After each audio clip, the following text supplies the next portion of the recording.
Good morning. Good morning. I'm Jeannie DeVita, and I'll just introduce myself briefly to everyone who's watching us. Thank you for joining us on this awesome Sunday morning. We are Romance Writing Academy, and we are here to bring you an author Q&A event with Robin Covington, best-selling author. We're specifically going to focus today on Seducing His Secret Wife, a book that I read and loved, literally devoured in like a second. Loved it so much, but there's so much that Robin has done and written. And so we're excited to learn about how she does it, what she's planning for the future. So any questions you have about craft or specifically about what Robin's working on, please feel free to engage in the chat. We'll make sure Robin gets a chance to see them and answer as many as she can during the time together. So Robin, welcome. I'm going to read your bio so that I don't miss anything good, but welcome, welcome. We're so glad you're with us. Thank you. I'm so excited. All right, I'm going to flip into the reading part here. Robin Covington, a USA Today and Wall Street Journal bestseller. She loves to explore the theme of fooling around and falling in love in her books. Her stories burn up the sheets one page at a time. A biracial Native American author of color, Robin proudly writes diverse romance where everyone gets their happy ever after. She is unapologetic, indigenerd, and comic book geek. And I left out the pronoun there, but she is an unapologetic indigenerd and comic book geek. She hoards red nail polish and stalks Chris Evans. We approve. A 2015 Rita Award finalist, Robin's books have won the National Reader's Choice and Golden Leaf Awards and finaled in the Romantic Times Reviewer's Choice, Holt Medallion, and the Bookseller's Best. It's a lot. That's why I had to read it all. She lives in Maryland with her handsome husband, her two brilliant children. They get it from her, of course, and her beloved fur baby, Dixie Joan Wilder. Yes, the Joan Wilder, which really brings us to our first shared interest, Robin. Can we just start with my favorite thing? Because when I read this and I saw yet what I thought was another allusion to my favorite romance movie, I was like, yes. I don't want to give away too many spoilers, but when I saw Kathleen Turner's laugh in this book, I was like, I love Robin even more. Oh, I just love that movie so much. In fact, hold on, if I can grab it, I'll be right back. It's so worth it. Let's see. I found it on eBay. It is. So when the movie came out, and I have tried to find out who was the ghostwriter for this, because I think at the time it was someone who was a pretty heavy-duty romance writer in her own right, but they actually had the book that Joan is writing is in it. So it's Romancing with Stone by Joan Wilder. And so I found it on eBay. It's hardback. I haven't read it yet. I need to sit down and read it. But yeah, this sits in pride of place in my office because I just love that movie so much. Well, I feel like seriously that movie like shaped my childhood. My mom, as you probably know, was a romance writer, and so growing up, that movie was like, it was super surreal because I was a kid, but my mom was a romance writer, and that was like the, fish out of water, ugly duckling story that for me when I was like 10 and my mom was this glamorous romance writer, I was like, this is the craziest life. So I absolutely love that your dog is named Joan Wilder. That's the best. Oh yeah. Well, that was a compromise because I just wanted to name her Joan Wilder. So she's a Pembroke Welsh Corgi. So picture like the Queen's dogs, but she's a tricolor. So she's black, gold, and white. And I wanted to name her Joan Wilder. And so my husband was like, I don't know. So he went out on our back deck and he was like, Joan Wilder, like he was calling for her. And my neighbor popped up and went, the Joan Wilder. So he's like, no, we got to put something else. So we added the Dixie Joan Wilder. And so some folks call her Dixie. A lot of people call her DJW. So, but yeah, so she's Insta famous. She's very popular around the neighborhood. And so yeah, but it's funny because most people are like, where'd you get her name? And I'm like, there's a movie you need to watch. Buckle in, there's a story. Well, how about your start in romance? Were you a romance reader as a young person? When did you finally kind of discover the genre? Oh yeah, so I've been, like most, I think a lot of folks who are just lifelong readers, I started, super young, and I remember like rereading Anne of Green Gables like 900 million times, right? All the Little House books, Beverly Cleary, you if it was out there, I was just devouring it. Like I was in the library all the time. And then as I got older, I started, digging into romance and everything. And I think everybody's grandma had the Harlequin subscription or something like that. And so I was sneaking into those because I was way too young. I remember I got a hold of a copy of Bertree Small's Sky O'Malley, which at way too young an age, and it like blew my mind. But I just read romance all the time, and I was such a romance fan that even when I came home from college, at Christmas, my parents will have gone out and bought all the Regency Christmas ones and put them in my room. Like, so they were ready for my break. So I could just read through them and all that kind of stuff. So yeah, I'm a lifelong romance reader. I just love the happily ever after. I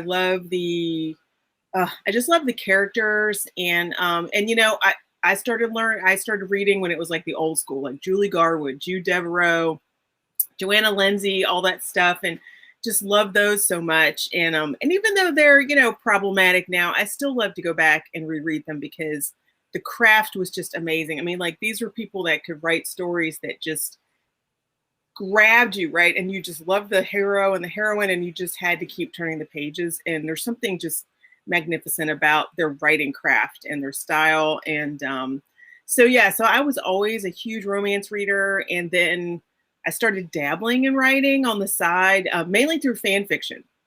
I started because I was always like scribbling on the page, and I would sit in the back of the car, and we'd be on family trips or something, and I would like in my head like rescript my favorite TV shows or my favorite movies and that kind of thing. And so I was shipping long before shipping was shipping. I'm 52, so I'm dating myself. So before that was even a thing. And then when fan fiction came about in the fan fiction forums, I was like, oh, I have completely found my people. And so I dug in big time in the Roswell fan fiction forums. I love that, the original one, the OG back in '99. And I just loved that show so much. And so I was really deeply into that. And I just decided, I can do this. Like, I think I can do this. My husband's like, you could do it. You've been doing it. Just try it. What do you got to lose? Right. So, I've just always loved it. I can't imagine writing another genre. I do like to read others. I love cozy mysteries. Right now, I'm going through the Richard Jury British cozy mystery series by Martha Grimes. I'm loving it on audio. There's something soothing about this British guy with a very deep voice, like reading, and like, people get murdered, but it's not like gross or anything. It's like, they're always murdered and then they have tea, that kind of thing. So it's super low angst. And I'm digging that so much right now. That's amazing. So then what made you think, so fan fiction started out maybe like episodic, rewriting endings. How did you learn to like put a book together? Because that's not easy to do your first time out. No, it's not. And I think, the fan fiction for me really was an excellent proving ground. And I think that if someone's thinking that, hey, maybe I don't know if I can do this, or maybe I'm nervous about doing it, go into a fan fiction forum. You can make up a screen name. Like, you don't have to put your name out there.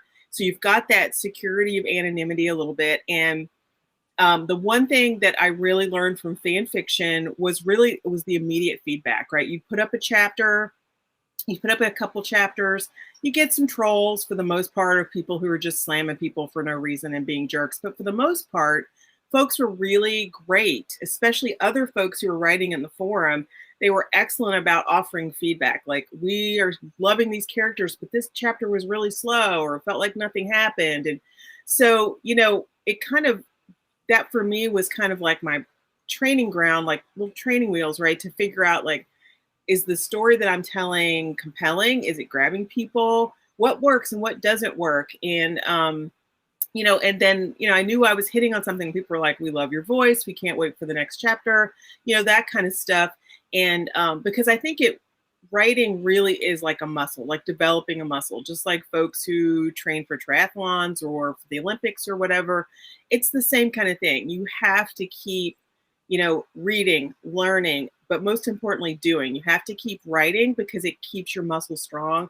And the more you push yourself to try something different. And fan fiction forums for me it was a really safe place to do that, to see if my stories, connected with people or not. And so I would encourage anybody who's maybe a little nervous about trying it out.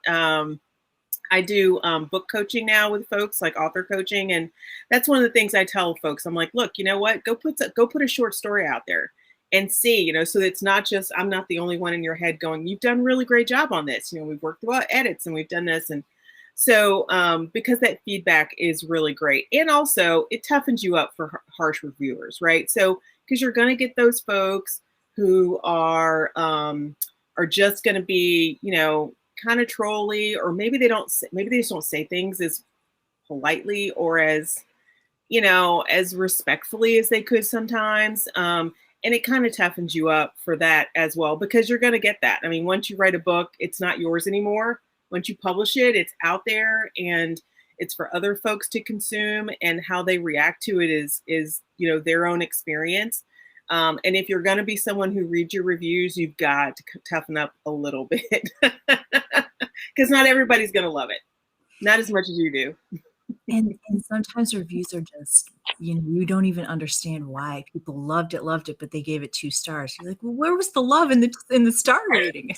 It's well, like I tell folks, a 3 is not a bad rating. I mean, that's a good book. A 5 is a knock it out of the park. I'm going to read this 9 million times, and I'm gonna buy 25,000 copies to give to all my friends and relatives. That's a 5-star review, and everybody wants a 5-star review. We all do. We work so hard. We pour so much into the books that you want everything. But a 3 is not a bad review at all. It's a perfectly acceptable review. And also, you have to. Some folks, they're hard graders. You go back and look at their shelves, and a 3 is a 5 to them.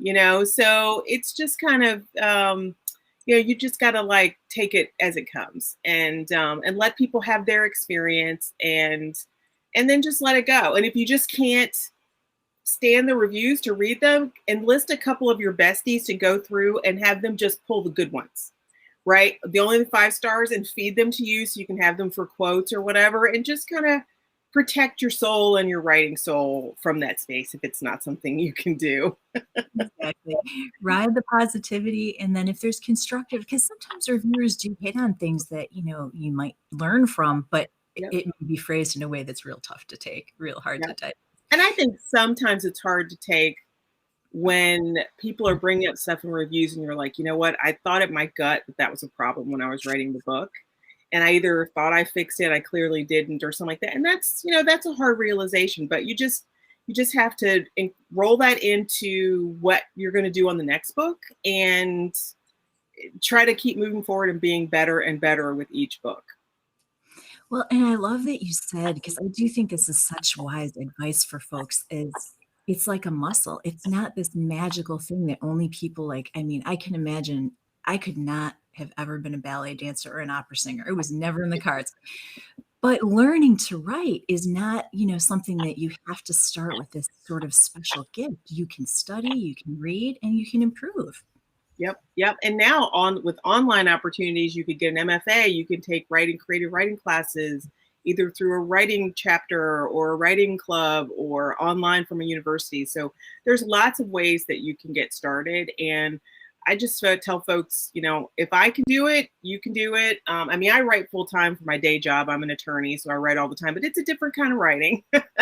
But they do overlap a little bit because they're both persuasive, right? So in my writing for my day job, I'm always trying to persuade people over to a point that I have. But for romance writing, it's the same thing. I'm trying to persuade someone to come along a journey with me, to dig deep into a character, to really connect with that character and the romance and what's going on. And so it's just a different kind of writing. But I know that in my day job, if I don't write a memo or a brief for a long period of time because I don't have to, then the next time I jump in, it's a little bit harder. I usually get about a third of the way through and my muscles start clicking in again, but it takes a little bit to get into it. So it's the same thing with creative writing. Is it okay if we sort of explore your schedule and your routine then? Because a lot of writers worry that if they really want to make it as a writer, they have to quit everything and put everything they have and no day job. But the reality is so many working and successful romance writers make it work with a stable job as well. Yep. I have always worked full time when I'm writing. I haven't quite made the sales where I can give up my day job. I make good money. I'm thrilled to make good money doing what I do. I love being an attorney. And I've got 2 kids to put through college. My oldest is going to college in the fall, so I have bills to pay. So, so I've kind of always had to carve out and basically like grab time where I could. So I think one of the things that I was able to develop, which has helped me, is that I can start writing anywhere. And so I'm a plotter. I don't know how this would work as well for a pantser, for someone who just kind of dives in, but I'm a plotter, so I know chapter to chapter and what I'm going to be doing in that scene or what I'm going to be doing in that chapter and how the book's going to progress. So I can sit down with spurts, like with sprinting times or whatever. I can sit down at lunch. I can start in the morning and then sit down at lunch and then write some in the evenings and kind of know where my path is going. I'm guessing a pantser could probably do the same thing. Get yourself in the mood with certain music or something you turn on and kind of get your brain to recognize that, oh, that's this book song and I can get started on it. But I don't have a set schedule because I have children, and I've not had a set schedule for 18 years since becoming a mom. So it just depends. But I do try to protect the time I have. So I sit down. I'm a big planner. I love my planners. I'm surrounded. Right before we started this, I was cutting stickers for my planner on my Silhouette machine. So I write everything down. I plan everything out. I sticker all my books up, that kind of stuff. And but I'll sit down daily and figure out, okay, when are the blocks of time, this day, this day, this day, that I can protect as writing time. Some days it's only an hour. Some days it's only half an hour. Sometimes I can carve out like a whole afternoon. I can say, you know what, I'm going to take the afternoon off the day job and I'm going to sit down and kind of protect that time and write. So I've had to really learn to be flexible. I've also had to learn to do without sleep because for a long time, especially when my kids were little and they just needed more mom time. They couldn't even feed themselves or bathe themselves or anything like that. So I was having to take care of that. And I've got a great husband. He's an excellent father, but when you got 2, you just got to get it done. And so a lot of times I would, we'd put the kids to bed, we'd spend a little time together, and I would go to my office, and it was like 9:30 at night, and I would have to write for a couple of hours, 3 hours, and then get up the next morning to go to work. And it was just something I really wanted to do, so it didn't feel like I was sacrificing or anything. But I've written in parking lots, at practices, in Taekwondo studios, watching lessons. I have learned to dictate. That's something I've added to the repertoire because I can be driving around and being mommy Uber and dictate into my phone and get some writing done that way. And so I just try to carve it in any way I can. If you want it badly enough, you can find some time to do it. It's just, it might take you longer to write the book than someone who can write 8 hours a day, but that's your reality. That's my reality. One of the things I struggle with is comparing myself to other people and other people's output and how often they can put a book out. And, one of the first things I go and I realize, oh, they're writing full time. And it's a very different experience. And you've just got to accept where you are in your life. I'm closer to retirement than I like to think about because I don't want to think about it too much because I still got a few more years to go. But I know what I'll be doing, and I'll be switching over to the full-time writer life at that point in time and get to do this full time. But for right now, I'm still, plugging it in when I can. I know I have a track meet coming up Wednesday. And so I know that I probably won't get any writing done Wednesday night because those of you who are also track parents, track meets go on forever. The only thing that goes on longer is a swim meet. And I will get home late at night and probably be really tired and have to feed people and take the dog out and then probably, hit the bed because I'm exhausted. So I know that I won't get any writing done on Wednesday, and you just kind of have to roll with it. And I've done the 5 a.m. writing club. I've done the midnight writing club. I tend to do the lunch hour writing club quite a bit. It's nice. I can shut my door. Now that I've been teleworking for a year and I'm going to continue teleworking for the foreseeable future, it's a lot easier to protect my lunch hour and people coming in, and even if I can only edit 3 or 4 pages during lunch, I've gotten some done. So just have to kind of protect your writing time that you have and be realistic about it and be kind to yourself that you can only do what you can do. Now, if you're one of those dynamos who can write like 9,000 words an hour, please call me and tell me how you do it because I want to learn. Exactly. Well, what about when you're plotting then? So do you have special tools that you use? Is there an outline you like, or is it just literally I'm a Scrivener writer? Anything specific that supports you getting that stuff scheduled and done? Well, I've just started using Scrivener. Because I was such a portable writer for a long time, I had issues with Scrivener connecting and like syncing up. And so Yeah. I lost a couple chapters one time and I went, I don't have time for this. So for a long time, I was a Microsoft Word. I had just the long document that kept getting longer in Microsoft Word. Yeah.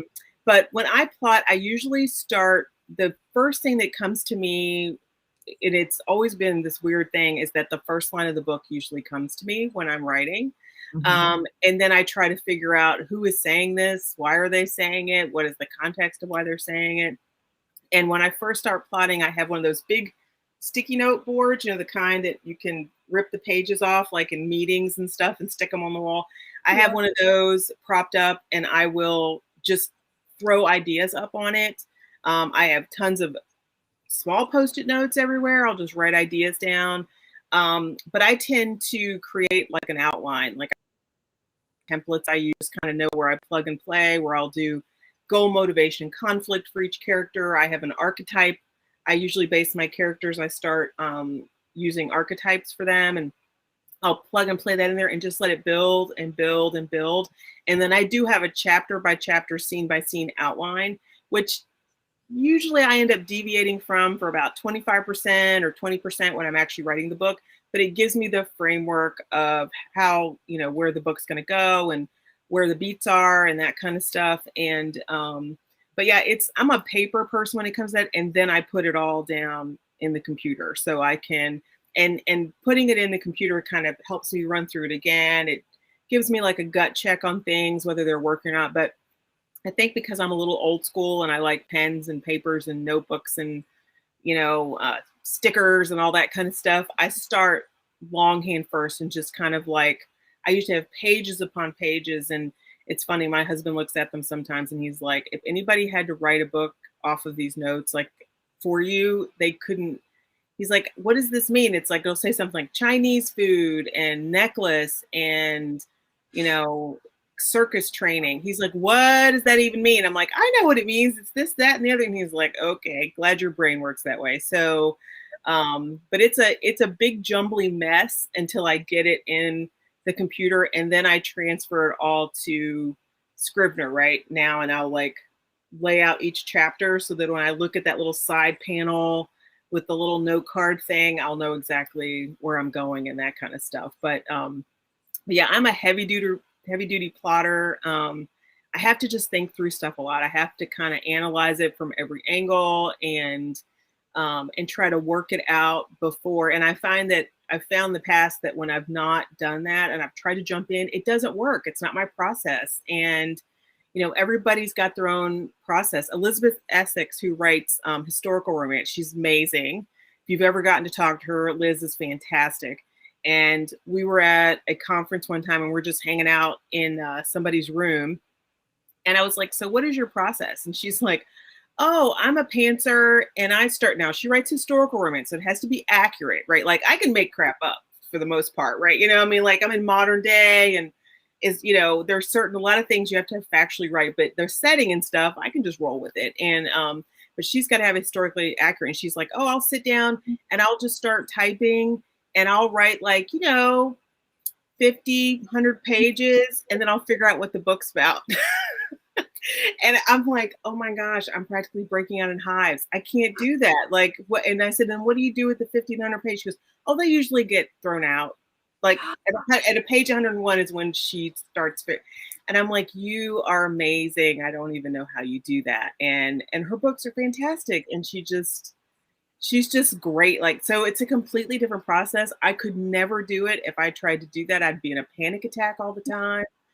But it's her process and it works for her. And she's been doing it that way forever and ever. Amen. So, yeah, I think you just kind of have to figure out what your groove is, and your groove changes. My groove has changed over the years. There are certain things that I have to have in place, like I have to really know my characters now before I can jump into a plot. It's usually not the plot that drives.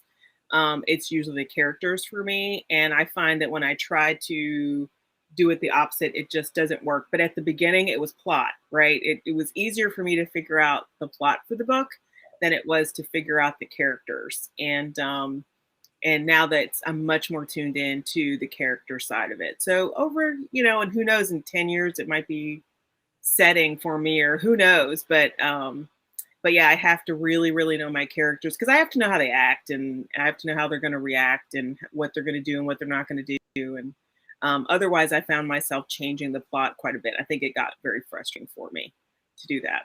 Is it different for you when you're writing a series like Red Hawk Reunion? Do you think through all those characters in the series before you start, or how is it different for a standalone for you? Well, for a standalone, it's a lot easier, because really it's just for that book. And when I am writing a series, I do have to think about all the characters, because my first series, the Boys Are Back in Town series that I did with Entangled, I did not know all the characters before I started that series. So I wrote book one. It was the book that I was going out on submission with. And I started writing the others. I kind of knew the other guys in the series, but I didn't know them as well as I should have.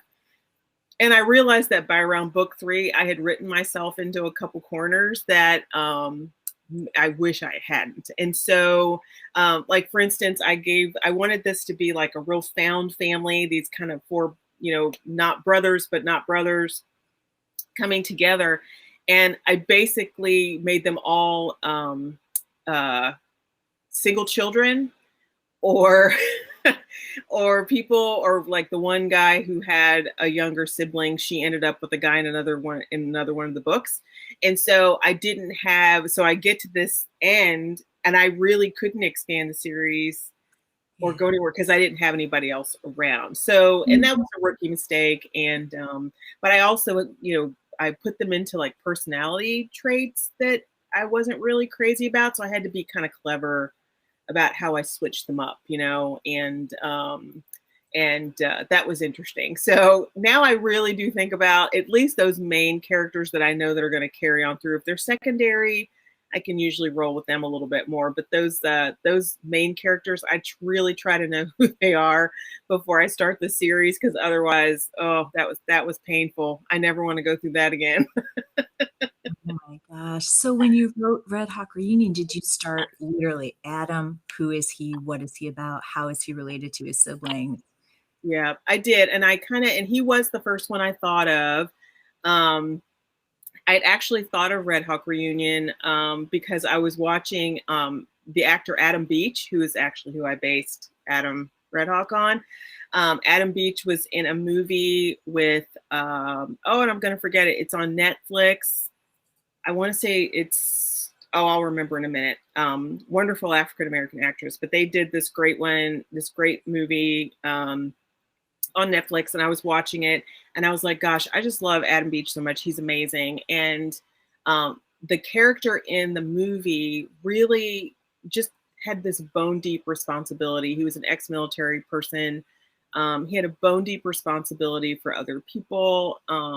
And he really kind of had taken on like a big brother kind of responsibility in this film. And I was like, that being a firstborn, that's something that a lot of firstborns carry on, is they feel like even though they really aren't responsible for their siblings, that they are responsible for their siblings. And my sister's a oral surgeon and a mother of three. She doesn't need big sister to take care of her anymore, but let me tell you, I worry about her all the time, and probably always will. And so Adam really came to me because he was fully formed as someone who carried a lot of responsibility, not only for his siblings, but he felt a lot of responsibility for the people who worked in his company. right? So Red Hawk Ling, he started the company with his best friend, Justin. They dropped out of Stanford together, much to the chagrin of their families, and started this startup. And there were people that worked with them from the beginning, like out of the garage kind of thing, and, you know, sacrificed a lot and put a lot of trust into Adam. And he takes that very seriously, and it translates over into his personal life. He feels very responsible for Rowan and Serena, his two siblings, who were taken from his family. Their family was split up. For the listeners who not familiar, they're a Cherokee family out of the Qualla Boundary in North Carolina, and the system separated these kids. If you want to do some more reading, you can go and read extensively about how Native families and Indigenous families have been separated in violation of the Indian Child Welfare Act. And so they came in and took these kids. Adam was 6, the twins were 3. And he feels really responsible because he kind of feels like he should have known that this was going to happen, that maybe there was something he did that made it happen. And so they were all adopted into different families. And so at the beginning of the series, Adam has hired a private investigator who has successfully found his siblings, right? So that's where the reunion comes back in. And he feels responsible and desperately wants to make them a family moving forward. And he also has a lot of guilt about what happened to them in the past, even though he was 6 years old. There was absolutely nothing he could have done, right, at that point in time. And we all know that as grown adults. He should know that, but you carry a lot of that baggage. And so Adam just came to me fully formed with his personality intact, that he was someone who was going to take care of people, that he valued family, and that whether you were actually his sibling or whether you were someone who worked with him, you're family, right? And he's going to take care of you, and he's going to feel that responsibility for you. And so, you know, pairing him together with Tess, who also has this very strong value for family, they just felt like the perfect people for each other. They come to it different ways, but they really do at their core have the same values about what they want out of a relationship, out of their lives. And so, yeah, I just loved Adam. And then it was a little bit, when looking back on it, it was a little easy for me with these 3 because they all grew up in a different environment entirely, right? Because they were separated. And so it was figuring out, based upon their background, what Serena was going to be like and what Rowan was going to be like, and probably what, defense mechanisms, what personas they had developed over time, because they were in foster care, they were then adopted. And, I used to work a lot with kids in the foster system in my early days of legal practice. And I did a lot of contested divorce and contested child custody, and I worked closely with social services and child protective services and things like that. And after a while, kids who have been in the system a long time, there's a part they show the world, and then there's a part they hide from the world, because they're not, unfortunately for these poor kids, they're not immune to rejection. And so they'd rather have you reject a persona than reject them. So it was very normal for Serena and Rowan and Adam to a certain degree to have like an external, and to have to find the right person to have to get to that real person underneath. And that's what's fun about writing romance, frankly, because that's what it's all about. It's about breaking that hard outer shell and getting into the soft, gooey inside that everybody has, but nobody wants. Some people have it just buried a little deeper than others.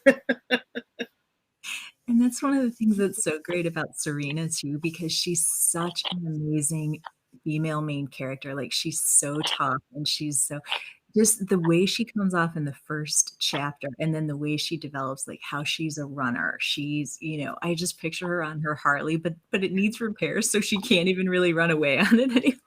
Exactly. But she's not going to fall apart, right? She's going to pay for the repair. She's going to figure out a way to get it done so she can get back on the road. And yeah, Serena is, my current job is I work for the Navy. I work for DOD. And so I've been very fortunate to have so many women in service be good friends of mine and to know them. And there's something about a woman soldier, a woman sailor who has been overseas, who has done the job shoulder to shoulder with the men in uniform. There's something about those women. They are just incredible. And so Serena is a hodgepodge. I have a few friends who will tell you that clearly Serena is based upon them because they are the badass. I will own up. She is a Mod Podge of many of them. There's one person in particular who probably has read the book and is like, nice to steal me. But but she's very much like this person. And I just loved writing Serena. Serena really does need, like everyone, I firmly, everyone needs to be loved for who they are, right? So that's ultimately what we all seek deep down, is to be loved for who we are, to have people see us with our flaws, with our temperament, with all the stuff we get wrong, and just love us anyway. And so she really, really wants that deep down. But the thing is about Serena is that she doesn't need that from anybody, right? She's very self-sufficient. I think she really does love herself. She isn't quite sure that she's ever going to fit in anywhere, that she's going to find the place. But down deep, she really does understand her worth, and understands, who she wants to be. And she's not going to compromise that. She doesn't mind necessarily stopping the running for somebody who doesn't want to change her. But if you're going to try to make her fit your mold, she's not interested in that. And that's what I really, really loved about Serena. And what I loved about Justin is that he recognized, and I love that line.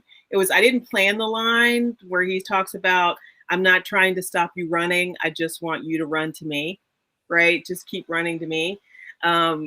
That just kind of plopped out. And I was like, God, that is somebody who really gets Serena, right? She's, they're going to have their great house and their great life together, but they're going to be on the road quite a bit. I hope that Justin can telework, because I think they're going to be out on a Harley or out doing, or like RVing or van lifing or something. Because I always feel like she's always going to have that. She's going to need to be, I think she's the kind of person where she needs somebody who's going to allow her to that they have to go, because something inside her is always going to need to know that she has the freedom to go. Right. And that they're okay with that, and that they'll either be waiting for her when she comes back, or they're going to go with her. Yes. So. Yeah. How was the experience editing that book? Did you have any pushback on any of the, things that may have felt like not as traditional, romance? Not at all. I am so lucky. My editor, Charles Greensman, and the senior editor for Harlequin Desire, Stacey Boyd, not one bit of pushback at all. In fact, Charles is like, I feel like you can go even deeper with this. I feel like he's the guy who leaves the comments who's like, I feel like you're holding back here. You can give us more of Serena, right? We can handle Serena. We love her. And they've just been amazing since day one of just being so supportive of the Redhawks and what I wanted to say with the series. And I'll tell you, I did not, when I finally had to let go of Seducing a Secret Wife, I was like, I don't know if this is as strong as I wanted it to be. And wow. Charles was like, give it over. It is like, just trust me. He's like, trust me. You can't see past certain things because you're hung up on them, and they work. And this is great. And so I was like, kind of like, when things go out, I'm like, oh, I'll just kind of look through my fingers a little bit at the reviews and what people were saying about it. And I was pleasantly surprised and thrilled, because I just love Serena and Justin together. I love them so much. And I just think she is just amazing, right on down to her little ratty dog. And I loved Grandma Orla. And that was just such a fun. And the kids at the center, like, I want to go work at the center. Like, I want to go meet these kids and go and teach them a class on, I don't know, something, and help them make the transition. And I just loved every second of writing it, but I was like, oh, I'm not sure. And I'm just so glad people loved it too. Do you have beta readers or friends, like a swap that you do at all? Or when you sent it into Charles, you were just literally like, I can't, it's yours now. Well, bits and pieces of this book, my best friends, Kimberly Kincaid and Avery Flynn, got to read it along the way in different parts. We're notorious in our text stream for being like, oh my gosh, this is what I just read. And like we'll pop things or we'll send stuff out and say, can you read this and give me a gut check and that kind of thing. And so they'd read parts of it. And then, you know, you get I think every author has a time period, like every book where they hate the book. And for me, it's like chapter 13 or 14. It's like, so I can look down to word count and be like, oh yeah, that's where I am. Right. Because like, this book is terrible. What was I thinking? I'm never going to write another book. This is going to be awful. And we'll throw out there, you know, like, this character is such a pain. She's terrible, you know, whatever. And they'll talk us off the ledge. And so, but for the most part with my Harlequin books, I write them and I send them to Charles, and we just have a great working relationship. He's a wonderful, I've been very, very lucky because from the beginning when I pitched the series, and this was like, you know, Harlequin Desire and I had been, you know, kind of dancing around each other for a couple years, and Charles reached out to my agent and was like, hey, you know, does Robin have anything she'd be interested in pitching? And I was like, you know what, this is a story I want to tell. I'd written 2 novellas, male novellas that were Indigenous centered stories, and I really just I'd started doing some more. We've had a lot of recent upheaval in the Indian Child Welfare Act and in the United States, and I'd begun reading about that again, and so I really just wanted to kind of delve into that story. And when I pitched it to him, he was like, "Okay, do that one, that story. That's what I, you know, those stories. That's what I love." And so I could not have been just more fortunate with where I fell. That is amazing. Now, you've also done, though, Entangled, you've published with Entangled, and you've done novellas, so you've indie pubbed as well. So you've pretty Mhm. much done the entire landscape of publishing. What surprised you most about it? Is it marketing, craft? How has publishing been different from what you expected? Oh, you know, the biggest part is how much of a businesswoman you need to be. It really is a small business. I mean, it's no different than someone who's opened up a retail stall, you know, in your neighborhood and is selling stuff out of the front door. You really have to be very savvy about ads and marketing and how you price point books and bid out editors and having your different.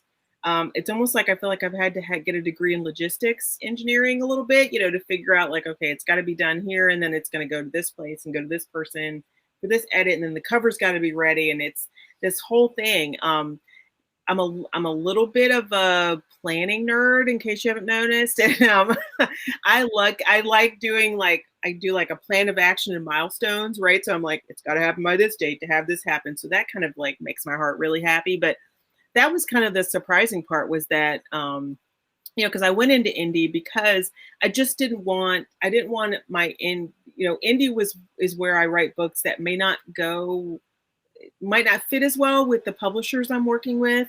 And you know, I have no shade about that. That's, you know, Harlequin Desire has a certain thing that they're promising their readers. Not all the stories I want to tell are going to fit in with that. And so I wanted to develop the indie side to be able to do that. But I also didn't want to be in a situation where maybe, you know, it wasn't the time for a publisher to pick up another contract for me for whatever reason. I didn't want to have to learn from scratch then about how to be an indie author when I had to. I wanted to do it when I could have a little bit the luxury of time and learning at my pace. And so, but I got to tell you, running that little side hustle business is hard. It's really hard. It's kudos to anybody who runs a small business, whether you're a plumber or, you know, whatever you're doing. God bless you, because it's really tough. And luckily I've been able to, you know, Romance Landia is great because we can reach out to each other as authors, and everyone is so open and giving and helpful. I learned about audiobooks from Lucy Lennox. She's amazing. And Jordan Castillo Price. Katie Robert taught me how to track numbers properly and sales. A Sky Warren is the ad guru of my life. So luckily, I've been fortunate enough to just have these folks that when I reached out and said, "Hey, Lucy, can you tell me everything that you do with your audiobook production?" She was like, "Oh yeah, I'll tell you. And here are all my handouts. And here are my like trackers and stuff. Here you go." I mean, I'm not sure that there are many other industries where someone's going to be that generous with something that they've put so much blood, sweat, and tears into producing and just sharing it with you. So, yeah, I just try to, I mean, that was probably the biggest surprise. It's just, you really are running like a little Etsy shop for yourself. I mean, it's like, it's crazy, but it's really fun. And, I like, I also like seeing like charts. You go into the back end of your sales and you see charts and stuff because I'm totally dorky that way. And so, but there's also what's really nice is there's kind of cottage industry. So if you really don't want to track the charts, you can pay somebody to track the charts for you. And I know several people whose husbands love to track charts. And so they're like, "Here you go, are my charts, honey. Tell me what they mean and what I need to know." And so their little dorky heart gets happy.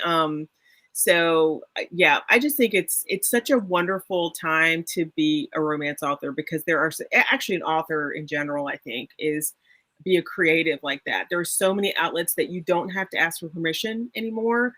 You don't have to wait for you to fit a marketing profile. I mean, we've talked about it, all over Romancelandia for decades.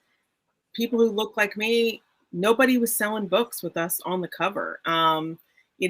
The fact that Harlequin went out in a pandemic and scoured and scoured and scoured to find folks who could represent Indigenous Native people, people who look like me on their covers and would not compromise until they had them. I mean, I can't applaud the Harlequin Desire art department more than that. But, if you want to make it happen, if you want to tell the stories, what a wonderful time to be an author or a creative because you can just go out and do it. You can just go out and put it up on Amazon. And I truly believe that the stories that we are given to tell, and I do, for me, I'm given these stories that it's because there are people out there who need to hear them. And maybe that's 20,000 people. Maybe it's 10 people, right? Thanks, Grandma. Thanks for buying my book. But, maybe it's, and, that's the way the system works. But I really do think that it's a wonderful, wonderful time that if you're thinking about being a creative, do it. It's the tools are all there and you can do it. It's so, so inspiring to hear you say that. It's like really so beautiful and hopeful and optimistic. Is it okay with you if we ask? I have been sitting on this question for so long and I really want to ask it from a reader. It's so great. It's about creating the element of seductive behavior, which I think you can take broad or to go narrow, but especially when you're talking about seducing a secret wife, which I just love that you kickstarted the book with like, well, now what? They're already married. Yeah, exactly. Right. So, because they, one of my favorite things is like, the couple in the bar or the couple who meet and it's supposed to be one night and then oopsie, you're my next door neighbor or you're my new husband. Right. And so, these folks knew that they were, for anyone who doesn't know, this is a marriage of convenience story. Really. It's, it's a Vegas shotgun wedding marriage of convenience story.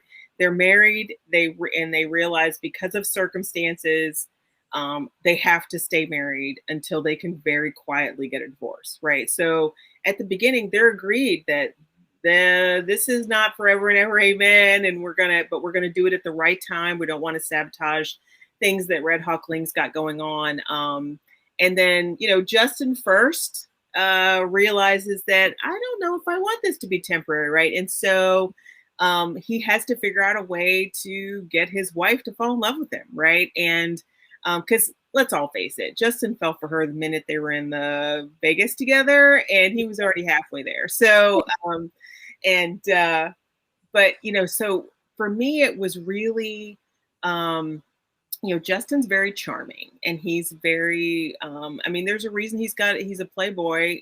Playboys don't get to be playboys all by themselves, right? It's because they're successful getting women to fall at their feet. Right. And, So for me, it was really playing on the characters as they are, and so I think Justin realized very quickly, because Serena was a no nonsense, if you try to play me, I'm done, right? Like she's much more a person who's going to, even if you're not necessarily saying anything incredibly flattering, if it's truthful to her, that is real. And that to her is seductive. So for Justin, it was like him figuring out how to get really real with her really fast, right? And so I think in each book, that's the key, right? To find what is seductive, what is that chemistry between the characters, is really having them figure out how do they connect to each other on that level that's buried way down deep, right? Because we can all have them show up with flowers. We can all have them show up with chocolates and sweep them away to, their private island or whatever, if you're Christian Grey or whoever, right? So, but if there's really, if it's not something, if you sweep somebody off to a private island who really her jam is, I like to go and fix cars on the weekends and go, right? That's not going to impress her. That's not going to show that person that who they really are. And so I think the key to this seductive behavior, to this chemistry on the page, is helping is making sure your characters find out what it is at the heart of that other person that's going to speak to them, and says to them, usually by deed, right? Because they're never going to say the words until later, because that would be admitting too much. But by deed is going to show them, I know who you are and I like who you are, and this is for you, right? This experience, this moment is for you. So to me, that's like the key to it.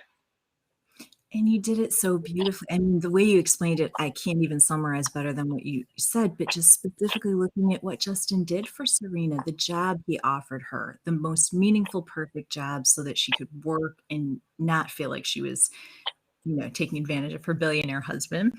Yeah. And in the treehouse, I mean, just all those little things, like it really evoked childhood and memory and magic that she really needed to connect with in a way that he was able to provide. That was so, like, brought me to tears at least twice. Like, really, Nana Orla is one of my favorite characters because she's so unexpected and so, like, she loves to drink. She's at the party. She's so great. I love her. But can you tell us a little bit about what's ahead for Rowan? So his book's going to be third in the series. It's coming up next. It's coming up next. I'm in the process of, COVID kind of did me in at the end of the year, and I lost my mojo a little bit. So I'm in the process of getting that book done, and so it can be out to readers. But Rowan is the one who has gotten by the most on his charm of the three siblings, right? He is, he was very lucky. He kind of landed with a good couple people, his second or third home, and they really cared about him. And he was the kid who comes into school.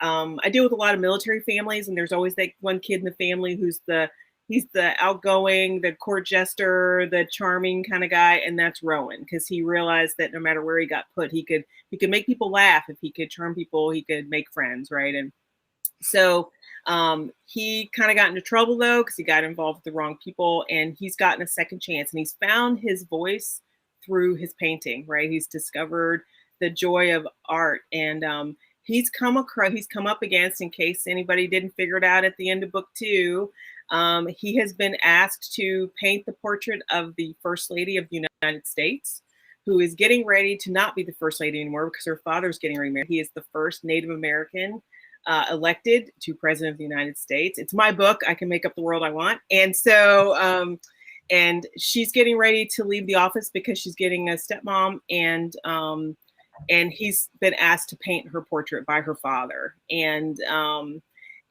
let's just say they don't get along very well. She is very much a kid who grew up in politics. She grew up as the child of a politician. She learned the hard way that people sometimes want to use you, that maybe you can't trust everybody, that people have ulterior motives. If you can tell, I actually live in the DC area. And so, and all of that, and that's the environment that she's grown up in. And so she immediately sees his, kind of like, I'm the the funniest guy in the room, and I'm charming, and you can try it, completely sends up all of her spider senses, right? That this is someone who's going to try to play her. But at the heart, of course, you know, when people fall in love, it's because there's something very that they fulfill a need in each other. So there, you get to spend a lot of time together when you're painting a portrait. So even though she tells him very right off the bat that he is not her first choice, and she's going to go talk to her father about that. So so he's, you know, his charm is not working on this one, which is very frustrating for him as well. So I love Rowan. He is great, and he is openly bisexual. I am proud of that. My editor was thrilled about that, and I wanted to shout out to my fellow invisible bis out there. So, and that's one thing about specifically, you know, traditional publishing is we've heard sort of the same messages over and over about what readers buy, what readers are looking for. And I think that's, I mean, it feels like a shocking conversation to be having now. Like, it's slowly changing. Like, how are we not already there?